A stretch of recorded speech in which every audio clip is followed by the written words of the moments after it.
really it's more about the politics of data and privacy on the internet today. The things that we can do about them and things we can't do about them. TEDxNaples Undressed presents Joe Snape. My name's Joe Snape, and I'm a composer and a musician. First time in Naples? It's not my first time in Naples. I was here last year, about 10 months ago, for a festival called Alto Fest. Yeah, so it's my second time. What do you think about Naples? Naples reminds me of, it's sort of like an Athens, but much condensed. It's sort of an Athens that's an espresso rather than a long cup of coffee. It's so intense. What you'll talk about your speech today? So the piece that I'm doing, or the talk that I'm giving, is about the Cambridge Analytica scandal of 2019, but really it's more about the politics of data and privacy on the internet today. The things that we can do about them and things we can't do about them. Your artistic approach is very original. How do you think it can be connected to the undressed theme? So one of the things that this talk tries to do a lot of is make a very clear explanation of what exactly happened during this scandal, and explain why it matters. Because I think a lot of people are aware that there are these problems on the internet to do with data and privacy and surveillance, but it's not always clear to people why it matters or why they should care about it. That this piece tries to explain that, and sort of with humor, but also with some scary things, tries to sort of make an impression on the viewer, on the listener, that it's actually worth thinking about a little bit. Many of the musical instruments you use are homemade. Tell us how this influences your creative process. So one of the things that I think electronic music sometimes does badly is that it puts lots of layers of not clear interaction between the performer and the sound then that the audience hears. The hacked or the homemade instruments that I make try to make a very clear relationship between the movements that I make. So in this case, I turn to, I think of them as sort of like organ grinders.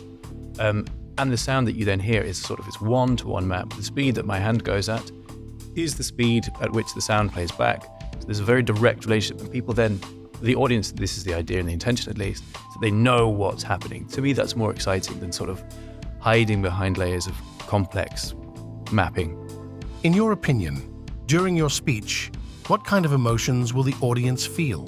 Something that this talk does, or tries to do, is present something that's very serious. There's sort of a series of less funny jokes. So at the beginning, it's kind of amusing. It's a little bit slapstick. It's a little irreverent in this way. But then there are certain points in the talk where suddenly it stops and it's very serious. They tend to be actually points at which people laugh. I think because there's a moment of relief. But the idea is that at the end, the audience would almost feel awkward about having laughed at those things. Do you think you will be able to convey the meaning of your thoughts to the public through this method? I think often humor is a good way to make a serious point about something that people then remember. I think if you just present a story that is very sad and very desperate, it's easier in a way to shove it to one side and think, oh, I'm not going to engage with that because it's actually hard work and it's emotionally exhausting and I don't really want to go there.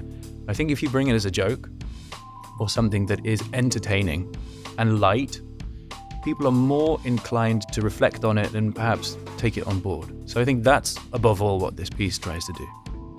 When will your next performances be? In the summer, I'll play in Washington State in America, and then in New York. And then there's a gap. Well, it's just empty at the moment. So we'll figure out what happens after that. Will you use this break to try and revolutionize your sound and create something new? What do you think will happen? Yeah, there's an idea that I've had so I play a lot of music with a trombonist. I want to make a piece for him using old televisions that have built-in video cassettes so that he can take these in his car wherever really. He can set them up. In a small venue, it would already be enough.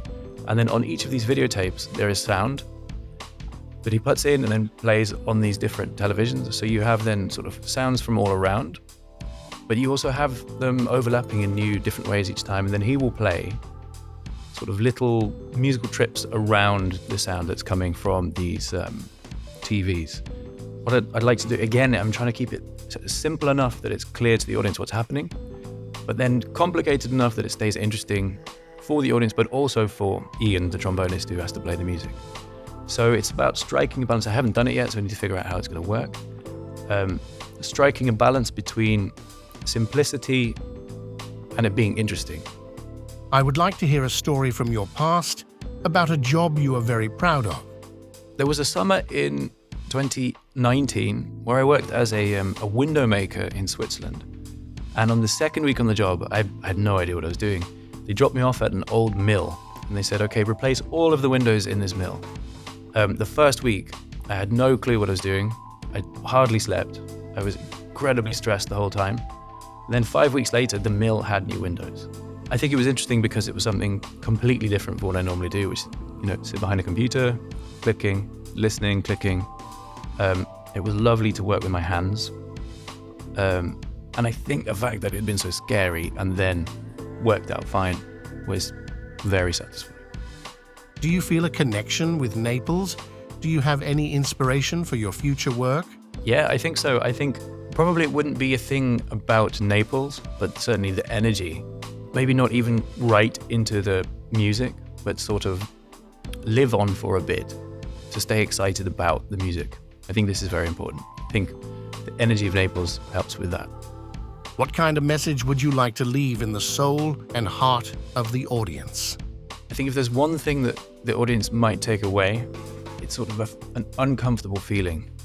It's a sort of an almost, well, not quite a regret, but an awkwardness that they laughed at some of the jokes in the talk, and a sort of a curiosity to understand more about where the data goes, who gets it, how it's used, and how it's sort of fired back at them without necessarily their knowing about it, to sort of direct their behavior on the internet. This was Joe Snape for TEDxNaples Undressed, a podcast production by Studio A.